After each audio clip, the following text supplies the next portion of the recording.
ಕ್ಷಮಿಸಬೇಕು. ಇಲ್ಲವಾದರೆ ನೀನು ಬರೆದಿರುವ ಜೀವಿತರ ಪಟ್ಟಿಯಿಂದ ನನ್ನ ಹೆಸರನ್ನು ಅಳಿಸಬಿಡಬೇಕೆಂದು. ಯಾರು ಹೇಳ್ತಾ ಇದ್ದಾರೆ ಈ ಮಾತು? ಎಲ್ಲರೂ ಹೇಳ್ರೀಗ. ಪ್ರಿಯ ಆತ್ಮೀಯರೇ,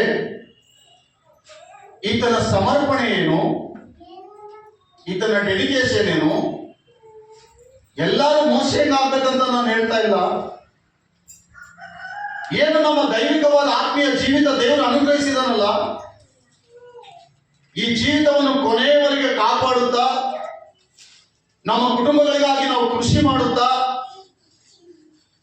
ಇದನ್ನು ಅನೇಕರನ್ನು ದೈವ ಭಕ್ತಿಯಲ್ಲಿ ನಡೆಸುವವರಾಗಿಯೂ ದೈವ ಸನ್ನಿಧಿಗೆ ತರುವವರಾಗಿಯೂ ದೇವರ ಸಂಕಲ್ಪದ ಮೇರೆಗೆ ಕರೆಯಲ್ಪಟ್ಟ ಆತನ ಉದ್ದೇಶವನ್ನು ನೆರವೇರಿಸುವವರಾಗಿಯೂ ನಾವಿದ್ರೆ ದೇವರಿಗೆ ಮಹಾ ಸಂತೋಷ. ನಾವು ಸ್ವಾರ್ಥಗಳಾಗಿ ನನಗೆ, ನನ್ನ ಮಕ್ಕಳು, ನನ್ನ ಹೆಂಡತಿ, ನನ್ನ ತಂದೆ ತಾಯಿ ನನಗೆ ಮಾತ್ರ ಅಂತ ಹೇಳುವುದಾದ್ರೆ ಅದು ನಿಜವಾದ ವಿಶ್ವಾಸಿಯ ಜೀವಿತ ಅಲ್ಲ ಅನಿಸ್ತದೆ. ದೇವರು ನಮ್ಮನ್ನು ಕರೆದಾಗ ನಮ್ಮ ಜೀವಿತದಲ್ಲೆಲ್ಲ ಕೂಡ ಕೊಳಕು, ಪಾಪ, ನಮ್ಮ ಜೀವಿತ ಒಂದು ಪ್ರಕೃತಿ ಇಲ್ಲ, ಪರಿಪೂರ್ಣತೆ ಇಲ್ಲ, ನುಸಿ ಇದ್ದವರಂತೆ ಇದ್ದ ಈ ಜೀವಿತವನ್ನು ದೇವರು ಕರೆದು ಶುದ್ಧ ಮಾಡಿದ್ದಾನೆ. ಇನ್ನು ಒಂದು ಸಲ ಬ್ಯಾಕ್ ಹೋಗುವುದಾದ್ರೆ ನಿನ್ನ ಜೀವಿತ ಹೆಂಗಿತ್ತು ಒಂದ್ಸಲ ಜ್ಞಾಪಕ ಮಾಡಿ. ಯೇಸು ಸ್ವಾಮಿಯನ್ನು ನಂಬುದಕ್ಕಿಂತ ಮುಂಚೆ, ರಕ್ಷಣೆ ಹೊಂದುವುದಕ್ಕಿಂತ ಮುಂಚೆ ನಿನ್ನಲ್ಲಿ ಏನು ಪಾಪ ಇತ್ತು, ನಿನ್ನಲ್ಲಿ ಏನು ಶಾಪ ಇತ್ತು, ನಿನ್ನಲ್ಲಿರುವ ಕ್ರಿಯೆಗಳೇನು, ಈಗ ನೀನೇನಾಗಿದೆಯೋ, ಈಗ ಆಗ ನಿನಗೇನಿತ್ತು, ಈಗ ನಿನಗೇನಿದೆಯೋ, ಆಗ ನಿನಗೇನು ಇರ್ಲಿಲ್ವೋ, ಈಗ ನಿನಗೇನಿದೆಯೋ, ಇದೆಲ್ಲ ನೀನು ತಿಳಿದುಕೊಂಡ್ರೆ ನೀನು ಅನೇಕರನ್ನು ರಕ್ಷಿಸುವ ಜವಾಬ್ದಾರಿ ನನ್ನ ಮೇಲೆ, ನಿನ್ನ ಮೇಲಿದೆ. ಅನೇಕರನ್ನು ರಕ್ಷಿಸುವ ಜವಾಬ್ದಾರಿ ನಮ್ಮೆಲ್ಲರ ಮೇಲೆ ಇದೆ. ಮೋಶೆ ಹೇಳ್ತಾ ಇದ್ದಾನೆ, ಅವ್ರ ಪಾಪಗಳನ್ನು ಕ್ಷಮಿಸು. ಅವ್ರು ಕೊಬ್ಬೆಯಿಂದವ್ರೆ, ಅವ್ರು ಅಡ್ಡವಾರಿಗಳೇ, ಕಿವಿ ತರ ಕೇಳಿದವ್ರೆ, ಕಣ್ಣಿ ತರ ನೋಡಿದವ್ರೆ, ಅವ್ರು ಮಂಡರೆ, ಅವ್ರು ಬಂಡರೆ. ಆದರೆ ದೇವ ಇಲ್ಲಿವರೆಗೆ ನಡೆಸ್ಕೊಂಡು ಬಂದಿದೆಯಲ್ಲ, ಇಲ್ಲಿವರೆಗೆ ಅವ್ರು ನಡೆಸಕ್ಕೆ ಕೃಪೆ ಮಾಡಿದೆಯಲ್ಲ, ಒಂದು ಕಾಲದಲ್ಲಿ ನಾನು ಅಂತವನೇ, ಈಗ ಅವ್ರ ವಿಷಯದಲ್ಲಿ ನೀನು ಕೋಪ ಮಾಡಿಕೊಳ್ಳುವುದಾದ್ರೆ ಫಸ್ಟ್ ಜೀವಿತರ ಪಟ್ಟಿಯಿಂದ ನನ್ನ ಹೆಸರನ್ನು ತೆಗೆದುಹಾಕು. ಎಷ್ಟು ದೊಡ್ಡ ಭಕ್ತರಿ ಮೋಶೆ, ದೇವರಿಗೆ ಸಮರ್ಪಿಸಿಕೊಂಡಂತ ಜೀವಿತ ಈ ರೀತಿ ಒಂದು ಕಟ್ಟಳೆ, ಒಂದು ಆ ನಿಬಂಧನೆ ಹಿಂಗಿರ್ತದೆ ಪ್ರೇರೆ. ದೇವರಿಗೆ ಸಮರ್ಪಣೆ ಮಾಡಿಕೊಂಡ ಜೀವಿತ ಪ್ರಾಣ ಹೋದ್ರೂ ಕೂಡ ಲೆಕ್ಕಿಸದಂತ ಜೀವಿತ, ದೇವರಿಗೆ ಸಮರ್ಪಣೆ ಮಾಡಿಕೊಂಡ ಜೀವಿತ ಪ್ರೇರೆ. ಗಮನಿಸ್ರಿ, ನಾವು ಹೀಗೆ ಒಂದು ತರ, ಇನ್ನೊಂದು ತರ, ಈ ತಿಂಗಳು ಈ ತರ, ನೆಕ್ಸ್ಟ್ ತಿಂಗಳು ಇನ್ನೊಂದು ತರ, ಈ ವಾರ ಈ ತರ, ನೆಕ್ಸ್ಟ್ ವಾರ ಇನ್ನೊಂದು ತರ ಇದ್ರೆ ದೇವರು ಪರಿಶುದ್ಧಾತ್ಮನು ಹೇಳ್ತಾ ಇದ್ದಾನೆ, ನಿನಗೆ ದೇವರಿಗೆ ಸಂಬಂಧವೇ ಇಲ್ಲ, ಸಂಬಂಧವೇ ಇಲ್ಲ. ವೇಷಿಗಳಿಗೆ ಪರಲೋಕದಲ್ಲಿ ಪ್ರವೇಶ ಇದೆ, ವೇಷಧಾರಿಗಳಿಗೆ ಪರಲೋಕದಲ್ಲಿ ಪ್ರವೇಶ ಇಲ್ಲ ಎಂಬುದಾಗಿ ವಾಕ್ಯ ಹೇಳ್ತಿದೆ.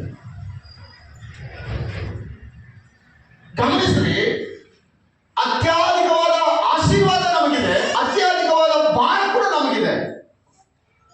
ಸಾಯಂಕಾಲದಿಂದ 8 ತಾಸು ಡ್ಯೂಟಿ ಮಾಡಿದ್ರೆ ಎಷ್ಟು ಸಂಪಾದನೆ ಮಾಡಬಹುದು? 400 ರೂಪಾಯಿ. ಡಬಲ್ ಡ್ಯೂಟಿ ಮಾಡಿದ್ರೆ 800 ರೂಪಾಯಿ. ಅದೇ ಶ್ರಮೆ ನಾವು ದೇವರಿಗೆ ಕೂಡ ಸ್ವಲ್ಪ ಸಮಯ ಕೊಟ್ಟು ನೋಡಿದ್ರೆ ಅನೇಕರು ನಾವು ರಕ್ಷಿಸಬಹುದಲ್ವಾ? ಅನೇಕ ನಮ್ಮ ಸಮರ್ಪಣೆ ಜೀವಿತ ನೋಡ್ಬೇಕ್ರೆ, ಅನೇಕ ನಮ್ಮ ಸಮರ್ಪಣೆ ಜೀವಿತ ನೋಡಿ ಸಾಕ್ಷಿಗಳಾಗಿ ನಮ್ಮ ಪ್ರಾಣ ಹೋದ್ರು, ನಮ್ಮ ಜೀವಿತದಲ್ಲಿ ನಷ್ಟವಾದ್ರು, ನಮ್ಮ ಜೀವಿತದಲ್ಲಿ ಕಷ್ಟ ಬಂದ್ರು, ನಾವು ಕೃಷಿಸಿ ಕುಗ್ಗಿ ಹೋದ್ರು, ಅಂತ ಸಂದರ್ಭದಲ್ಲಿ ನಮ್ಮಲ್ಲಿ ಯೇಸು ಇದ್ದಾನೆ ಎಂಬುದಾಗಿ ಜನರು ತಿಳಿದಾಗ ಮಾತ್ರ ನಮ್ಮಲ್ಲಿ ಸಮರ್ಪಣೆ ಜೀವಿತ ಇದೆ ಅಂತ ಅರ್ಥ. ಕೊನೆಯ ವಚನಕ್ಕೆ ಬಂದಾಗ ಮೋಶೆ ಹೇಳ್ತಾ ಇದ್ದ, ನೀವು ಫಸ್ಟ್ ನಮ್ಮ ಹೆಸರು ಜೀವೋಪಾಧ್ಯಾಯ ಪಟ್ಟಿ ಅಂತ. ಆ ಜನರ ಪಾಪ ನೀವು ಕ್ಷಮಿಸ್ಬೇಕು, ಅವ್ರ ಪಾಪಗಳನ್ನ ಅಳಿಸ್ಬೇಕು. ಈ ಮಾತು ಅಷ್ಟು ಈಸಿಯಾಗಿ ಯಾರು ತೆಗೆದುಕೊಳ್ಬೇಡ್ರೆ, ಬಹುಶಃ ನೀವು ಕೆಲವು ಸಭೆಗಳಲ್ಲಿ ವಾಕ್ಯ ಕೇಳಿರ್ಬೋದು, ಲೈವಲ್ಲಿ ಕೇಳಿರ್ಬೋದು. ದೈವ ಸೇವಕರು ಅನೇಕರು, ಉತ್ತಮವಾದ ಸೇವಕರು, ನನಗಿಂತ ಶ್ರೇಷ್ಠವಾದ ಸೇವಕರು ನಿಮಗೆ ಬೋಧಿಸಿರ್ಬೋದು. ಈ ಮಾತು ಅಷ್ಟು ಸಣ್ಣದಲ್ಲ. ಇದೊಂದು ಡೆಡಿಕೇಶನ್, ಸಮರ್ಪಣೆಯ ಜೀವಿತ. ಒಂದು ಸಲ ನಿನ್ ಜೀವಿತದಲ್ಲಿ ದೇವರ ಮುಂದೆ ಏನು ಪ್ರತಿಜ್ಞೆ ಮಾಡ್ತೀಯೋ ಆ ಪ್ರತಿಜ್ಞೆ ಕೊನೆಯವರೆಗಿರಬೇಕು. ಸಾಯುವ ತನಕ, ಮಣ್ಣಲ್ಲಿ ಹೋಗುವ ತನಕ, ಮಣ್ಣಲ್ಲಿ ಸೇರುವ ತನಕ ಆ ಜೀವಿತದಲ್ಲಿ ನೀನಿದ್ರೆ ನನ್ನ ಕರ್ತನ ಬರೋಣದಲ್ಲಿ ಮೊದಲನೇ ವ್ಯಕ್ತಿ ನೀನು ಎತ್ತಲ್ಪಡುವ ವ್ಯಕ್ತಿ ಆಗಿರ್ತೀಯ.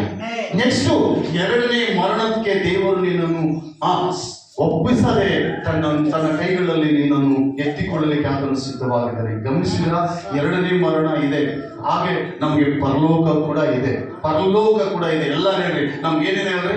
ಪರಲೋಕ ಕೂಡ ನಮ್ಮೆಲ್ಲರಿಗೆ ಇದೆ. ಇಲ್ಲಿ ಏನು ಮಾಡಿದ್ರು ನಮ್ಮ ಜೀವಿತ ಇಷ್ಟೇ, ಬಟ್ ಆದ್ರೆ ನಾವು ಪರಲೋಕವನ್ನು ಸಂಪಾದನೆ ಮಾಡುವರಾಗಿರ್ಬೇಕು. ಇದಕ್ಕೆ ನೋಡ್ರಿ, ನಮ್ಮನ್ನು ಯಾರೋ ಒಬ್ರು ದೇವರ ಸನ್ನಿಧಿಗೆ ತಂದಿದ್ದಾರೆ, ಯಾರೋ ಒಬ್ರು ದೇವರ ಸುವಾರ್ತೆ ಹೇಳಿದ್ದಾರೆ, ಯಾರೋ ಒಬ್ರು ನಮ್ಮನ್ನು ಪರಿವರ್ತನೆ ಮಾಡಿದ್ದಾರೆ. ಅವ್ರು ಎಷ್ಟು ಕೃಷಿಸಿರ್ಬೋದು ಹೇಳ್ರಿ, ಅವ್ರು ಎಷ್ಟು ಶ್ರಮೆ ಪಟ್ಟಿರ್ಬೋದು ಹೇಳ್ರಿ, ನಮಗಾಗಿ ದೇವರ ಮುಂದೆ ಎಷ್ಟು ಪ್ರಾರ್ಥನೆ ಮಾಡಿರ್ಬೋದು ಹೇಳ್ರಿ. ಒಬ್ಬ ಮೋಸೆಯಂತೆ ತಮ್ಮನ್ನು ತಾವು ಸಮರ್ಪಣೆ ಮಾಡಿಕೊಂಡು ದೇವರ ಸನ್ನಿಧಿಯಲ್ಲಿಗೋ ಆ ವ್ಯಕ್ತಿಗಾಗಿ ನಾನು ಪ್ರಾರ್ಥನೆ ಮಾಡ್ತಾ ಇದ್ದೀನಿ ಪ್ರಭಾ, ಆ ಸ್ತ್ರೀಗಾಗಿ ನಾನು ಪ್ರಾರ್ಥನೆ ಮಾಡ್ತಾ ಇದ್ದೀನಿ. ಅವ್ರ ಪರಿವರ್ತನೆ ಒಂದು ದೈವ ರಾಜ್ಯಕ್ಕೆ ಅವ್ರು ಸೇರ್ಬೇಕು, ಪರಲೋಕದ ವಾರಸದಾರರಾಗಬೇಕು. ಅವ್ರು ನರಕಕ್ಕೆ ಹೋಗೋದು ನಿನಗೆ ಇಷ್ಟ ಇಲ್ಲ, ಆ ಮನಸ್ತತ್ವ ನನಗೆ ಕೊಡಪ್ಪ. ಒಂದು ಆತ್ಮ ನರಕಕ್ಕೆ ಹೋಗೋದು ನನಗೆ ಇಷ್ಟ ಇಲ್ಲ ಪ್ರಭಾ. ನನ್ನ ಪಕ್ಕದಲ್ಲಿ ಎಷ್ಟೋ ಜನರಿದ್ದಾರೆ. ಹಲ್ಲೆಲೂಯಾ. ದೇವ್ರು ಏನ್ ಕೇಳ್ತದೆ ಗೊತ್ತು, ಇಸ್ರಾಯೇಲನ್ನ ನೀನ್ ಬಿಟ್ಬಿಡ, ಅವ್ರ ಕತೆ ಬಿಟ್ಬಿಡಪ್ಪ. ಅವ್ರನ್ನ ನಾನು ಏನ್ ಮಾಡ್ಬೇಕು ನನಗೆ ಗೊತ್ತೈತೆ, ಅವ್ರು ನಾನೇನ್ ಮಾಡ್ಬೇಕು ನನಗೆ ಗೊತ್ತೈತೆ. ಮೋಶೆ ಬಿಡು ಅಂತ ಹೇಳಿದ್ರೆ ಮೋಶೆ ನಾವು ದೇವ್ರೆ ಆಗ್ಲಾದ ಕತೆ, ಆಗ್ಲಾದ ಕೆಲಸ. ಅವರು ನೀವು ಸಂಹಾರ ಮಾಡುವುದಾದ್ರೆ, ಒಂದು ವೇಳೆ ಅವರನ್ನು ನೀನು ಇಲ್ಲದಂತೆ ಮಾಡುವುದಾದ್ರೆ, ಅವರು ಭೂಮಿಯ ಮೇಲೆ ಇಲ್ಲದಂತೆ ಮಾಡುವುದಾದ್ರೆ, ಅವರ ಪಾಪವನ್ನು ಅವರ ತಲೆಗೆ ಕಟ್ಟುವುದಾದ್ರೆ, ಅವರ ಪಾಪಗಳ ಅವರ ತಲೆಮಾರಿಗೆ ಕಟ್ಟುವುದಾದ್ರೆ, ಮೊದಲು ಜೀವಬಾಧ್ಯರ ಪಟ್ಟಿಯಲ್ಲಿ ನನ್ನ ಹೆಸರು ಸಾಕಷ್ಟೇ. ಹಲ್ಲೆಲೂಯಾ. ಇಂಥ ಪ್ರಾರ್ಥನೆ ಪ್ರಿಯರೇ, ಎಂಥ ಸಮರ್ಪಣೆ ಪ್ರಿಯ ಆತ್ಮೀಯರೇ, ಈ ಭಾರ ಇದೆಯಾ? ಹಲ್ಲೆಲೂಯಾ. ಈ ಭಾರ ಇದೆಯಾ ಪ್ರಿಯರೇ? ಪರಿಶುದ್ಧಾತ್ಮ ದೇವರು ಇವತ್ತು ಕೇಳ್ತಾರೆ, ಈ ಭಾರ ಇದೆಯಾ? ಈ ಭಾರ ಇದೆಯಾ? ಇತರರಿಗಾಗಿ ಪ್ರಾರ್ಥನೆ ಮಾಡುವ, ಪಶ್ಚಾತ್ತಾಪ ಪಟ್ಟು ಅವರ ಪಾಪಗಳನ್ನು ಕ್ಷಮಿಸುವ ಗುಣವು ನಿನಗಿದೆಯಾ? ದೇವರು ದೈವ ಸನ್ನಿಧಿಯಲ್ಲಿ ಕೂತಿರುವ ನನ್ನ ಪ್ರಿಯ ಆತ್ಮೀಯ ಸಹೋದರಿ, ನನ್ನ ಸಹೋದರ, ಈ ಮುಂಜಾನೆ ದೇವರು ನಿನ್ನ ಹತ್ರ ಮಾತನಾಡ್ತಾ ಇದ್ದಾನೆ, ನನ್ನ ಹತ್ರ ಕೂಡ ಮಾತನಾಡ್ತಾ ಇದ್ದಾನೆ. ಪರಿಶುದ್ಧಾತ್ಮ ದೇವರು ನೊಂದುಕೊಳ್ತಾ ಇದ್ದಾರೆ ನಮ್ಮ ವಿಷಯದಲ್ಲಿ, ಆತ್ಮ ವಿಷಯದಲ್ಲಿ ನಾವು ನೊಂದಿಸಿದ್ರೆ ನಮಗೆ ಪರಲೋಕ ಇಲ್ಲ ಎಂಬುದಾಗಿ ವಾಕ್ಯ ಬರೆಯಲ್ಪಟ್ಟಿದೆ. ಯೇಸು ಸ್ವಾಮಿಯನ್ನು ದೂಷಿಸಬಹುದು, ಯೇಸು ಸ್ವಾಮಿಯನ್ನು ಬೈದವರು ಅನೇಕರು ದೇವರ ಮಾರ್ಗದಲ್ಲಿ ಬಂದು ದೇವರ ಸನ್ನಿಧಿಯಲ್ಲಿ ಇವತ್ತು ತನ್ನ ಸೇವೆಯನ್ನು ಮಾಡುವವರು ಅನೇಕರಿದ್ದಾರೆ. ಆದರೆ ಪವಿತ್ರಾತ್ಮವನ್ನು ನೊಂದಿಸಿದ್ರೆ ಕ್ಷಮಾಪಣೆ ಇಲ್ಲ ಎಂಬುದಾಗಿ ಸತ್ಯವೇದ ಕ್ಲಿಯರ್ ಆಗಿ ಹೇಳ್ತಾ ಇದೆ. ನಾವು ಅದೇ ಪವಿತ್ರಾತ್ಮ ನಮ್ಮನ್ನೆಲ್ಲ ನೋಡ್ತಾರೆ ಪ್ರತಿದಿನ. ಎಷ್ಟು ಜನಕ್ಕಾಗಿ ನನ್ನ ಪ್ರಜೆಗಳು ಕೃಷಿಸ್ತಾ ಇದ್ದಾರೆ, ಎಷ್ಟು ಜನರಿಗೆ ಕೃಷಿ ಮಾಡ್ತಾ ಇದ್ದಾರೆ.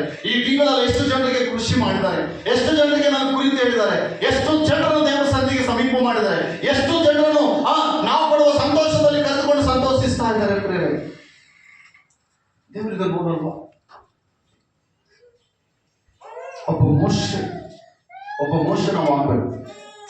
ಆ ಪವರ್ ಇಲ್ಲದೆ ಹೋದ್ರು ದೇವರಲ್ಲಿ ಅನುದಿನ ನಾವು ಕೇಳ್ಬೇಕು, ಏನು ಪ್ರಭಾ ಈ ವಾರ ನಾನು ಒಬ್ಬರಿಗಾದ್ರೂ ದೇವರ ಸನ್ನಿಧಿಗೆ ತೆಗೆದುಕೊಂಡು ಬರದೆ ಹೋದ್ರೆ ನನಗೆ ನಿತ್ಯ ಅರ್ಥಲ್ಲ. ಜನರ ಪಾಪಗಳನ್ನು ಕ್ಷಮಿಸದೆ ಹೋದ್ರೆ ನನಗೆ ನಿತ್ಯ ಅರ್ಥಲ್ಲ. ಸಮರ್ಪಣೆ ಪ್ರಿಯ ಆತ್ಮೀಯ ಸಹೋದರ, ಸಮರ್ಪಣೆ ಇಲ್ಲದೆ ಹೋದ್ರೆ ನಾವು ಎಷ್ಟು ದಿನ ಬೈಬಲ್ ಹಿಡ್ಕೊಂಡ್ಬಂದು ಎಷ್ಟು ದಿನ ದೇವರ ಸನ್ನಿಧಿಗೆ ಬಂದು ಎಷ್ಟು ಕಾಣಿಕೆ ಕೊಟ್ಟು ಎಷ್ಟು ಟೈಟಲ್ ಕೊಟ್ಟರು ಅದು ವ್ಯರ್ಥವಾಗಿ ಹೋಗ್ತದೆ. ನನ್ನ ದೇವರಿಗೆ ಬೇಕಾಗಿದ್ದು ಅಷ್ಟೇ, ನಶಿಸಿ ಹೋಗುವ ಆತ್ಮಗಳಿಗೆ ಪರಿಹಾರ ಯೇಸು ಕ್ರಿಸ್ತನು. ಆತನು ಕಂಡುಕೊಳ್ಳುವವರೆಗೂ ನಾವು ಅವರ ಮೇಲೆ ಕೃಷಿ ಮಾಡ್ತಾ ಇರಬೇಕು. ನನಗೆ ಚೆನ್ನಾಗಿದೆ, ಹಲ್ಲೆಲೂಯಾ. ನನ್ನ ಹೆಂಡತಿ ಚೆನ್ನಾಗಿದ್ದಾಳೆ, ನನ್ನ ಮನೆಯಲ್ಲಿ ಎಲ್ಲ ಅನುಕೂಲವಾಗಿದೆ, ಮನೆಯಲ್ಲಿ ಎಲ್ಲ ಚೆನ್ನಾಗಿದೆ, ನನಗೊಂದು ಜಾಬ್ ಇದೆ, ನನ್ನ ಹೆಂಡತಿಗೊಂದು ಜಾಬ್ ಇದೆ, ಮನೇಲಿ 2-3 ಬೈಕ್ ಇದಾವೆ, ಇನ್ನೇನು ಭಯ? ಇದೇನಾ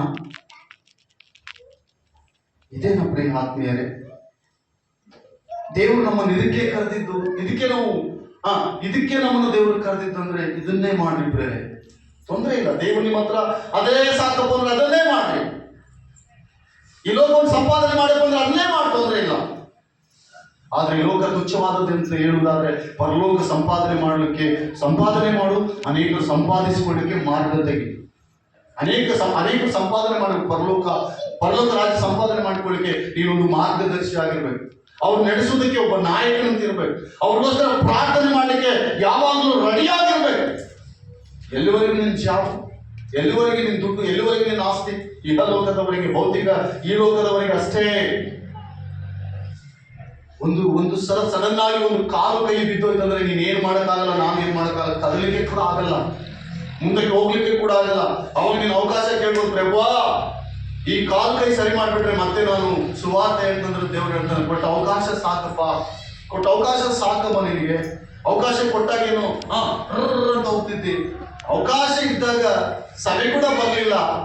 ಈಗ ಅವಕಾಶ ಇದ್ದಾಗ ನಿನ್ ಕೈಕಾಲು ಬಿದ್ದೋದಾಗ ನಾನು ಪ್ರಾರ್ಥನೆ ಮಾಡೋದು ನಾನೇನ್ ಮಾಡ್ಲಿ? ನೀನ್ ಮತ್ತೆ ನಿನ್ ಕೈಕಾಲು ಬಂದ್ರೆ ನಿನ್ನಿಂದ ಅನೇಕರು ಹಾಳಾಗಿ ಹೋಗ್ತಾರೆ ಹೊರತು ನಿನ್ನಿಂದ ಯಾರು ವೃತ್ತಿ ಆಗಲ್ಲ. ಅದಕ್ಕೆ ಇದೇ ನಿನಗೆ ಒಳ್ಳೇದು ಅಂತ ದೇವ್ರು ಹೇಳಿದ್ರೆ ಎಷ್ಟು ಬೇಜಾರಾಗ್ತದೆ ಹೇಳ್ರಿ ನಮ್ಗೆ, ಎಷ್ಟು ಬೇಜಾರಾಗ್ತದೆ ಹೇಳ್ರಿ ಪ್ರಿಯರೇ ದೇವ್ರ ಮುಂದೆ. ಪ್ರಿಯ ಆತ್ಮೀಯ ನನ್ನ ಸಹೋದರಿ ಸಹೋದರ, ನಾವು ಉಕ್ಕಿನ ಮನುಷ್ಯರಲ್ಲ, ನಾವು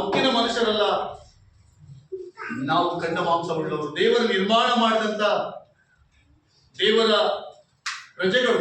ಆದ್ದರಿಂದ ನಾವೇನ್ ಮಾಡ್ಬೇಕಂತ ಅನೇಕರಿಗಾಗಿ ಕೃಷಿ ಮಾಡ್ಬೇಕು, ನಮ್ಮ ಜೀವಿತ ಸಮರ್ಪಣೆ ಮಾಡ್ಕೊಳ್ಬೇಕು. ಒಂದು ವೇಳೆ ನಮ್ಮ ಜೀವಿತ ಸಮರ್ಪಣೆ ಇಲ್ಲದೆ ಹೋದ್ರೆ ಹೆಂಗಿರ್ತದಂದ್ರೆ ಸರಿಗೆ ಸಭೆ ಕೂಡ ಬರಕ್ಕಾಗಲ್ಲ, ಕೂಟಗಳಿಗೆ ಕೂಡ ಬರಕ್ಕಾಗಲ್ಲ, ಪ್ರಾರ್ಥನೆ ಮಾಡಕ್ಕಾಗಲ್ಲ, ವಾಕ್ಯ ಓದಕ್ಕಾಗಲ್ಲ, ಆರಾಧನೆ ಮಾಡ್ಲಿಕ್ಕಾಗಲ್ಲ. ಮತ್ತೆ ಎಲ್ಲಿ ಬರ್ತದೆ ನಿನ್ನ ಕುಟುಂಬದಲ್ಲಿ ಸಂತೋಷ? ಎಲ್ಲಿ ಬರ್ತದೆ ನಿನ್ನ ಜೀವಿತಕ್ಕೆ ಸಂತೋಷ? ನೀನು ಯಾವಾಗ್ಲೂ ಜಾಬು, ಯಾವಾಗ್ಲೂ ದುಡ್ಡು, ಯಾವಾಗ್ಲೂ ಲೋಕ, ಯಾವಾಗ್ಲೂ ಮಕ್ಕಳು, ಯಾವಾಗ್ಲೂ ಇದೆ, ಇದ್ರಲ್ಲೇ ನಿನಗೆ ಅಷ್ಟೇ. ಅದೇ ಸರ್ಕಲ್ ಅಲ್ಲಿ ಇರ್ತೀಯ ಹೊರತು ಆ ಸರ್ಕಲ್ ಇಂದ ಹೊರಗೆ ಬರ್ಲಿಕ್ಕೆ ಆಗಲ್ಲ ನಿನಗೆ. ನೀನು ಹೊರಗೆ ಬಂದು ಸಂತೋಷಲಿಸ್ಲಿಕ್ಕೆ ಕೂಡ ಆಗಲ್ಲ. ಯಾವಾಗಲೂ ಅದರಲ್ಲಿ ಇರ್ತೀಯ. ಯಾವಾಗ ನಿನ್ನನ್ನು ದೇವರು ಪರೀಕ್ಷೆ ಮಾಡಿದ್ರು ಅದನ್ನೇ ಕಂಪ್ಲೇಂಟ್ ಹೇಳ್ತೀವಿ ಹೊರತು ಬೇರೆ ಯಾವುದು ನಿನ್ನ ಬಾಯಿಂದ ಬರಲ್ಲ. ಅದು ನಿನ್ನನ್ನು ದುರುಪಯೋಗ ಮಾಡಿಕೊಳ್ತಾ ಇದ್ದಾನೆ ಒಬ್ಬ ವ್ಯಕ್ತಿ. ಆ ವ್ಯಕ್ತಿ ಸೈತಾನ. ನೀನು ದುರುಪಯೋಗ ಆಗ್ಬಾರ್ದು, ದೇವರಿಗೆ ಉಪಯೋಗಿಸಲ್ಪಡುವ ಪಾತ್ರೆ ಆಗಿರ್ಬೇಕು. ವಾಕ್ಯದಲ್ಲಿ ಹೀಗೆ ಬರೆಯಲ್ಪಟ್ಟಿದೆ. ಸೆಕೆಂಡ್ ತಿಮೋಥಿಯವರು ಬರೆದ ಪತ್ರಿಕೆ 2ನೇ ಅಧ್ಯಾಯ 20ನೇ ವಚನದಲ್ಲಿ, ಒಬ್ಬನು ಹೀನ ನಡತೆಯುಳ್ಳವರ ಸವಾಸವನ್ನು ಬಿಟ್ಟು ಅವನು ತನ್ನನ್ನು ತಾನು ಶುದ್ಧಿ ಮಾಡಿಕೊಳ್ಳುವುದಾದ್ರೆ ಅವನು ದೇವರ ಸೇವೆಗೆ ಪ್ರತಿಷ್ಠನಾಗ್ತಾನೆ. ದೊಡ್ಡ ಮನೆಯಲ್ಲಿ ಅನೇಕ ಬೆಳ್ಳಿ ಬಂಗಾರದ ಪಾತ್ರೆಗಳಿವೆ, ಮರದ ಪಾತ್ರೆಗಳಿವೆ, ಕಟ್ಟಿಗೆಯ ಪಾತ್ರೆಗಳಿವೆ, ಅನೇಕ ಮುಂತಾದ ಮಣ್ಣಿನ ಪಾತ್ರೆಗಳು ಕೂಡ ಇವೆ. ಕೆಲವು ಉತ್ತಮವಾದ ಬೆಳಕಿಗೆ ಬರ್ತವೆ, ಕೆಲವು ಹೀನವಾದ ಬೆಳಕಿಗೆ ಬರ್ತವೆ. ಪ್ರಿಯ ಆತ್ಮೀಯರೇ, ನನ್ನ ಸಹೋದರಿ, ನನ್ನ ಸಹೋದರ, ಈ ದಿನ ನೀನು ಯಾವುದಕ್ಕೆ ಉಪಯೋಗಿಸಲ್ಪಡ್ತಾ ಇದೆಯಾ? ಯಾವ ಬೆಳಕಿಗೆ ಉಪಯೋಗಿಸಲ್ಪಡ್ತಾ ಇದೆಯಾ? ಮಣ್ಣಿನ ಮಡಿಕೆ ಆದ್ರೆ ಒಡೆದೋಗ್ತದೆ, ಕಟ್ಟಿಗೆ ಮಡಿಕೆ ಆದ್ರೆ ಸುಡಲ್ಪಡ್ತದೆ. ಬಂಗಾರದ ಪಾತ್ರೆ ಆದ್ರೆ ದೇವರಿಗೆ ಉಪಯುಕ್ತವಾದ ಪಾತ್ರೆ, ದೇವರ ಸೇವೆಗೆ ಪ್ರತಿಷ್ಠಿತವಾದ ಪಾತ್ರೆ. ಸೇವೆ ನನ್ನದಲ್ಲ, ಕರ್ತನಾದ ಯೇಸು ಕ್ರಿಸ್ತಂದು. ನಮ್ಮೆಲ್ಲರ ಮೇಲೆ ಆ ಹೊಣೆ ಇದೆ, ಆ ಭಾರ ಇದೆ ಪ್ರೇರೆ. ಅನೇಕರನ್ನು ರಕ್ಷಿಸಬೇಕು, ನಶಿಸಿ ಹೋಗ್ತಾ ಇದ್ದಾರೆ ನಮ್ಮ ಮುಂದೆ. ಅವರಿಗೆ ಒಂದು ತರ ಇಗ್ನೋರ್ ಇದೆ. ಆದ್ರೆ ನಿನ್ನ ಭಾರವಾದ ಪ್ರಾರ್ಥನೆ, ಮೋಶೆ ಪ್ರಾರ್ಥನೆ ಮಾಡ್ತಾರೆ ಏನಂತ ಗೊತ್ತಾ? ನಾವು ಪಾಪಗಳನ್ನು ಕ್ಷಮಿಸದೆ ಹೋದ್ರೆ ನೀನು, ದೇವ್ರು ಹೇಳ್ತಾರೆ ಅವ್ರ ಪಾಪ ನನ್ನ ಕಣ್ಮುಂದೆ ಭಾರವಾಗಿದೆಪ್ಪ, ಅವ್ರು ನಾನು ಹೆಂಗ್ ಕ್ಷಮಿಸ್ಲಿ? ಅವ್ರು ಅವಿದೇರ ಇದ್ದಾರೆ. ರೋಮಪುರದವರು ಬರೆದ ಪತ್ರಿಕೆ 15ನೇ ಅಧ್ಯಾಯ 30ನೇ ವಚನದಲ್ಲಿ ಇರಬೇಕು, ಅವಿದೇರ ಗುಂಪು ಅಲ್ಲಿದೆ ಎಂಬುದಾಗಿ. ಅವಿದೇರಿದ್ದಾರೆ, ನಮ್ಮಲ್ಲಿ ಕೂಡ ಅವಿದೇರಿದ್ದಾರೆ. ದೇವರಿಗೆ ದೂರವಾದವರಿದ್ದಾರೆ. ನಮ್ಮ ಅವಶ್ಯಕತೆಗಳಿಗಾಗಿ ದೇವರನ್ನು ಉಪಯೋಗ ಮಾಡಿಕೊಟ್ರೆ ಆಗಲ್ಲ.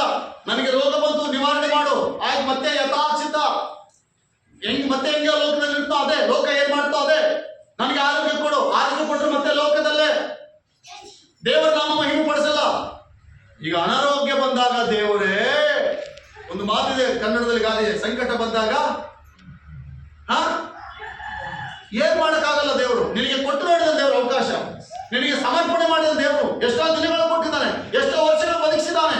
ಸಾಯುವ ನಿನ್ನನ್ನು ದೇವರು ತಿರುಗೆತ್ತಿ ತನ್ನ ಜೀವದ ಆದಿಯನ್ನು ನಡೆಸಿದ್ದಾನೆ. ಆದ್ರೆ ನೀವೇನ್ ಮಾಡಿದೆ ಗೊತ್ತಾ? ಎಲ್ಲ ದುರುಪಯೋಗ. ಈಗ ವಯಸ್ಸಾಯ್ತು, ನನಗೆ ಅನ್ಕೊಡ್ರಿ, ವಯಸ್ಸಾಯ್ತು, ದೇವಾ ಏನಾದ್ರೂ ಮಾಡೋದ್ರೆ ದೇವ್ರು ಹೇಳ್ತಾನೆ, ಕೊಟ್ಟ ಅವಕಾಶ ಸಾಕು ಮಗನೆ. ಸೈತಾನ್ ದೂತರು ನಿನ್ನ ಕಾಯ್ತಾ ಇದ್ದಾರೆ, ಹೇಳ್ಕೊಂಡು ಹೋಗ್ತಾರೆ. ಹೋಗಿ ನಾನು ಒಳ್ಳೆ ಕೆಲಸ ಮಾಡಿದ್ರೆ ದೇವ್ರು ಹೇಳ್ತಾನೆ, ಮಗನೇ ಬಲ ನಂಬಿಗಸ್ತನಾದ ಒಳ್ಳೆ ಆಡುಗನು, ಪರಲೋಕದ ದೂತರು ನಿನ್ನ ಕಾಯ್ತಾರೆ, ಹೋಗಿ ಪರಲೋಕಕ್ಕೆ ಹೋಗಿ. ನನ್ನ ದೇವರು ಪರಲೋಕಕ್ಕೆ ಹೋಗ್ಲಿ, ಪರಲೋಕ ನಿನ್ನ ಸ್ಥಾನ, ಪರಲೋಕ ನಿನ್ನ ನಿವಾಸ, ನೀನು ನಿನ್ನ ಕುಟುಂಬದವರು, ನಾನು ಯೇಸು ಕ್ರಿಸ್ತನ ಸಿಂಹಾಸನ ಮುಂದೆ ನಾನು ನೋಡ್ಬೇಕೆಂಬುದಾಗಿ ದೇವದೂತರು ಹೇಳ್ತಾರೆ. ಆ ಯೇಸು ಕ್ರಿಸ್ತನ ಮುಂದೆ ನಾವು ಹೋದಾಗ ಆ ದೇವರು ಹೇಳ್ತಾನೆ, ಚಬಾಷ್, ಬಲ ನಂಬಿಗಸ್ತನಾದ ಒಳ್ಳೆ ಆಳು. ನೊಂದಿದೆಯಲ್ಲ, ಬೆಂದಿದೆಯಲ್ಲ, ಈ ಲೋಕದಲ್ಲಿ ಕಷ್ಟಪಟ್ಟಿದೆಯಲ್ಲ, ನನಗೋಸ್ಕರ ನಿಂತಿದೆಯಲ್ಲ, ಗಾಳಿ ಮಳೆ ಚಳಿ ಅನ್ನೋದೇ ಎಲ್ಲ ವಿಷಯದಲ್ಲಿ ನಿಂದೆ ಅವಮಾನ, ಅನೇಕರು ನನ್ನನ್ನು ದೂಷಿಸಿದರು, ನನ್ನಿಂದ ಇದ್ದವರು ನಾನು ಹೋಗುವ ಮಾರ್ಗದಲ್ಲಿ ಕಾಲಟ್ಟಿಟ್ರು, ಅದನ್ನೆಲ್ಲ ಸಹಿಸಿಕೊಂಡು ಉಪದ್ರವಗಳನ್ನು ಸಹಿಸಿಕೊಂಡು ಈ ದಿನ ಧೀರನಂತೆ ವೀರ ವಿಜಯನಂತೆ ವಿಕಟವಾದ ನಿನಗೆ ನನ್ನ ಸನ್ನಿಧಿಯಲ್ಲಿ ಪ್ರವೇಶಿಸಿದ ಹೋಗ ಇದು ರೈಟ್ ಪ್ಲೇಸ್. ನಿನಗೆ ಇಲ್ಲಿ ನೀನು ಪರಲೋಕದಲ್ಲಿ ಯಾರಿಗಿದ್ರೆ ಆತನಿಗೋಸ್ಕರ ಕೃಷಿಸಿ ಕಷ್ಟಪಟ್ಟು ದೇವರ ಸಂಧಿಯಲ್ಲಿ ಎಲ್ಲ ಸಹಿಸಿಕೊಂಡು ನೀವಾಡುವ ಮಾತು, ಲೋಕದವ್ರ ಮಾತು, ನೀವಾಡುವ ಮಾತು, ಈ ಮಖದ ಬೇಸ್ ಮುಂದೆ ಒಳ್ಳೆ ಒಳ್ಳೆ ಮಾತು, ಒಳ್ಳೆ ರಿಯಾಕ್ಷನ್, ಆದರೆ ಬೆನ್ನಿಂದೆ ಬೇರೆ ಬೇರೆ ವಿಷಯದಲ್ಲಿ ಅವೆಲ್ಲ ಕೂಡ ನನಗೆ ಕಾಣಿಸಲ್ಲ. ಅವೆಲ್ಲವನ್ನು ಸಹಿಸಿಕೊಂಡ ದೇವರ ಮಕ್ಕಳಿಗೆ ಏನಿರ್ತದಂತ ಪರಲೋಕದಲ್ಲಿ ಪ್ರವೇಶ. Hallelujah, hallelujah. ಇದೊಬ್ಬರಿಗೆಲ್ಲ ಪ್ರಿಯರೇ, ಇದನ್ನು ಯಾರು ಮಾಡ್ತಾರೋ ಸರ್ವ ಮಾನವ ಕುಲದಲ್ಲಿ ದೇವರನ್ನು ಹೊಂದಿರುವ ಪ್ರತಿಯೊಬ್ಬರು ದೇವರಿಗೆ ಸಮರ್ಪಣೆ ಜೀವಿಸಿದ್ರೆ ಅವರಿಗೆ ಇಹಲೋಕವಲ್ಲ ಪರಲೋಕದಲ್ಲಿ ಅವರಿಗೆ ಸ್ಥಳವಿದೆ, ಸ್ಥಾನವಿದೆ. ಯಜ್ಞದ ಕುರಿಯಾದ ಆತನ ರಕ್ತದಿಂದ ತೊಳೆಯಲ್ಪಟ್ಟ ಜಯ ಹೊಂದಿದ ಪ್ರತಿ ಜಯವೀರನಿಗೆ ಪರಲೋಕದಲ್ಲಿ ನಿವಾಸ ಇದೆ. ರೆಡಿ ಇದೆಯಾ? ರೆಡಿ ಇದೆಯಾ? ದೇವರ ಎಬ್ಬಿಸಲಿಕ್ಕೆ ಅನಂತ ಕಾಲವು ನಿನ್ನನ್ನು ಕಾಯ್ತಾ ಇದೆ. ನೀನು ಎಬ್ಬಿಸಬೇಕೆಂಬುದಾಗಿ, ಆಶೀರ್ವಾದ ಮಾಡಬೇಕೆಂಬುದಾಗಿ ಆತನು ರೆಡಿ ಆಗಿದ್ದಾನೆ. ಆದರೆ ನೀನ್ ಮಾತ್ರ ಈ ಲೋಕ ಬಿಟ್ಟು ಬರ್ತಾ ಇಲ್ಲ. ಲೋಕದ ಆಶ್ಚರ್ಯ, ಲೋಕದ ಕ್ರಿಯೆ, ಲೋಕದಲ್ಲಿರುವ ಎಲ್ಲ ನಿನ್ನಲ್ಲಿದೆ. ಲೋಕವೇ ನಿನ್ನ ಮೈದಲ್ಲಿದೆ. ದೇವರು ಎತ್ಕೊಳ್ಬೇಕಂದ್ರೆ ಆಗ್ತಾ ಇಲ್ಲ. ನೀನು ಸಹೋದರಿ ಒಬ್ಬ ಮಿರಿಯಾಮಳಂತೆ, ಸಹೋದರ ಒಬ್ಬ ಮೋಶೆಯಂತೆ ನಿನ್ನ ಒಂದು ಡೆಡಿಕೇಶನ್ ಆಗದೆ ಹೋದ್ರೆ ನೀನು ಆಶೀರ್ವದಿಸಲ್ಪಡೋದು ತುಂಬಾ ಕಷ್ಟ. ಇನ್ನು 10 ವರ್ಷ ಹೋಗ್ಲಿಕ್ಕೆ ತೊಂದರೆ ಇಲ್ಲ. ದೈವ ಸೇವಕನಾಗಿ ಹೇಳ್ತಾ ಇದ್ರೆ ಅಂತ ಬೇಜಾರಾಗ್ಬಿಟ್ರಿ. ನಮಗಿರುವ ಒಂದು ಪಾಯಿಂಟ್ ಅದೇ ಪ್ರೇರೆ, ಯಾವಾಗ ದೇವರಿಗೆ ಸಮರ್ಪಣೆ ಮಾಡಿ ನಮ್ಮ ಜೀವಿತ ಒಪ್ಪಿಸಿಕೊಡ್ತೀವೋ, ನಾವೇನ್ ಮಾಡಂತ ಅದನ್ನ ಮಾಡಿದ್ರೆ ನಮ್ಗೆ ಆಶೀರ್ವಾದ, ಅಭಿವೃದ್ಧಿ ಎಲ್ಲ ಕೂಡ ನಮ್ಗೆ ಸಿಗ್ತದೆ. ಇಲ್ಲದೆ ಹೋದ್ರೆ ನಾವು ಕೊಬ್ಬು ಹೀರಿದವರಂತೆ, ಮದಾಂಧರಂತೆ. ಇಸ್ರಾಯೇಲರು ಹಂಗೆ ಇದ್ದಾರೆ. ಸಮಯಕ್ಕೆ ದೇವರು ಆರೋಗ್ಯ ಕೊಟ್ಟಿದ್ದಾನೆ, ಸಮಯಕ್ಕೆ ದೇವರವರಿಗೆ ಬೆಳಕು ಕೊಟ್ಟಿದ್ದಾನೆ, ಸಮಯಕ್ಕೆ ಅವ್ರು ನಡೆಸಬೇಕಾದ ಒಬ್ಬ ನಾಯಕನ ಕೊಟ್ಟಿದ್ದಾನೆ, ಸಮಯಕ್ಕೆ ನೀರು ಕೊಡ್ತಾ ಇದ್ದಾನೆ, ಸಮಯಕ್ಕೆ ಆರೋಗ್ಯ ಆರಿಸ್ಕೊಟ್ಟು ಮತ್ತು ಆಹಾರ ಕೊಡ್ತಾ ಇದ್ದಾನೆ. ಇವರು ಅವಾಗ ಮಾತ್ರ ದೇವರಿಗೆ ಸ್ತೋತ್ರ ಎಂಬುದಾಗಿ ಒಳ್ಳೆ ಒಳ್ಳೆ ಗೀತೆಗಳನ್ನು ಆಡ್ತಾರೆ. ಯಾವಾಗ ಸ್ವಲ್ಪ ಇಕ್ಕಟ್ಟಿನ ಸಮಯದಲ್ಲಿ ಎಲ್ಲಿದ್ದಾನೆ ಮೋಶೆ ನಿನ್ನ ದೇವರು? ಅದಕ್ಕೆ ದೇವರು ಹೇಳ್ತಾ ಇದ್ದಾನೆ, ಮೋಶೆ ಈ ತರವನ್ನು ನಾನು ಅಳಿಸಿ ಹೊಸಾದು ಮತ್ತೆ ಬೇಡ ಸ್ವಾಮಿ, ಬೇಡ. ಅಷ್ಟೇ ಇವ್ರು ಸಾಯಿಸ್ತಾ ಇದ್ದಾರೆ. ನನ್ನ ಜೀವೋಪಾಧ್ಯಾಯ ಪಟ್ಟಿ ನನ್ನ ಹೆಸರು ತೆಗಿ, ನನ್ನ ಹೆಸರೇ ತೆಗಿ. ನೆಕ್ಸ್ಟ್ ಪಾಯಿಂಟ್, ನಮ್ಮೆಲ್ಲ ಹೆಸರು ಜೀವ ಬಾಧ್ಯರ ಪಟ್ಟಿಗಳಲ್ಲಿ ಇದಾವ. ಎಲ್ಲರೊಂದ್ಸಲ ಎರಡು ಕೈಗಳಿಗೆ ಹಲ್ಲೆಲೂಯಾ ಹೇಳ್ರಿ. ನಮ್ಮ ಎಲ್ಲರ ಹೆಸರು, ಒಂದು ವೇಳೆ ಎಲ್ಲರೂ ಬೇಡ, ನಿನ್ನ ಹೆಸರು ಜೀವ ಬಾಧ್ಯರ ಪಟ್ಟಿಯಲ್ಲಿ ಇದೆಯಾ? ಈರಮ್ಮನ ಹೆಸರು ಜೀವ ಬಾಧ್ಯರ ಪಟ್ಟಿಯಲ್ಲಿ ಇದೆಯಾ? ಇಲ್ಲ ಸೈತಾನ ದೂತರ ಪಟ್ಟಿಯಲ್ಲಿ ಇದೆಯಾ? ಇಲ್ಲಿ ಸ್ವಲ್ಪ ಕಾಲ ಅಷ್ಟೇ. ಆತದ ನಂತರ ಅವ್ರು ಹಿಡ್ಕೊಂಡ್ಬಿಟ್ಟು ಅವ್ರ ಕೈಗೆ ಸಿಕ್ಬಿಟ್ರೆ, ಗಟ್ಟೆ ಇಳಿದು ಬಂದಾಗ ಒಬ್ಬ ವ್ಯಕ್ತಿಯನ್ನು ಯಾವ ರೀತಿ ಹೊಡೆದು ತನ್ನಲ್ಲಿರುವುದನ್ನು ಎಲ್ಲ ಕಸ್ಕೊಂಡು ಬರೇ ಮನುಷ್ಯನ ಬಿಟ್ಟೋದಂತೆ ಬಿಡುವ ದಿನ ಒಂದು ಬರ್ತದೆ. ಆ ದಿನ ಮಹಾ ಸಂಕಟದ ದಿನ, ಮಹಾ ಸಂಕಟದ ದಿನ. ವೈರಿ ಕೈಯಾಗಿ ನೀನು ಸಿಕ್ಕಾಗ ಸುಮ್ಮನೆ ಬಿಟ್ಟು ನಾವು, ವೈರಿಯ ಕೈಯಾಗಿ ನೀನು ಸಮರ್ಪಣೆ ಮಾಡಿದಾಗ ಸುಮ್ಮನೆ ಬಿಡುವ ನಾವು? ಬಿಡಲ್ಲ. ಆ ಸಂಕಟ ದಿನ ಭಯಂಕರವಾದದ್ದು. ಈ ದಿನ ಪರೀಕ್ಷೆ ಮಾಡಿಕೊಳ್ಳೋಣ, ನಾವು ಜೀವ ಬಾಧ್ಯರ